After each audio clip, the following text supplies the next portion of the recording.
இந்த கோயில் ரொம்பவே விசேஷம் வாய்ந்த கோயிலுங்க. இது வந்து நம்ம பாண்டிச்சேரியில தென்னம்பாக்கம் அழகுமுத்து அய்யனாரு சொல்லிட்டு ஒரு கோவிலுங்க. இங்க நடக்கிறதெல்லாம் வேண்டுறது நடந்துச்சுன்னா, அத சிலையா எல்லாருமே வச்சிருக்காங்க. ஒரு 1,00,000 மேல சிலை இங்க இருக்கு.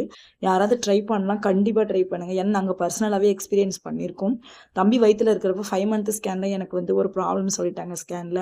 அதுக்காகவும் ஃபர்ஸ்ட்டு பாப்பா இருந்தாங்க. 2வது பையன் வேணுன்ற ஆசைக்காகவும், நாங்களும் வந்து இங்க வேணுனா நடந்தா சிலை வைக்கணும்னு வேண்டியிருந்தேங்க. ஸோ வந்து எங்களுக்கு மனசு எப்போலாம் கஷ்டமா இருக்கும், நாங்க இந்த கோயிலுக்கு திருவந்திபுரம் போவோம். மோஸ்ட்டா போவோம். அப்புறம் ஒரு முருகர் கோயில் போவோம். எங்க ஃபேவரைட் லிஸ்ட்ல இந்த கோயிலு.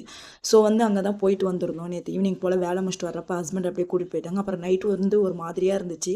கருவாட்டு குழம்பு செஞ்சு சாப்பிடணும் போல இருந்துச்சு. அதனால வீட்டுக்கு வந்த உடனே கருவாட்டு குழம்பு தாங்க செஞ்சிருந்தேன். எனக்கு கருவாட்டு குழம்பு பிடிக்காது. நான் காரக்குழம்பா எடுத்துப்பேன். ஹஸ்பண்டுக்கு கருவாட்டு குழம்புனா ரொம்ப பிடிக்கும். ஸோ வந்து அதுதான் ரெடி பண்ணேன். இன்னைக்கு டே இப்படி தான் போயிருந்தது. இன்னைக்கு ரொம்பவே மனசும் நிறைவாவே இருந்துச்சு. ஸோ இன்னொரு சூப்பர் வீடியோல பார்க்குறோம். அது வரைக்கும் பாய்.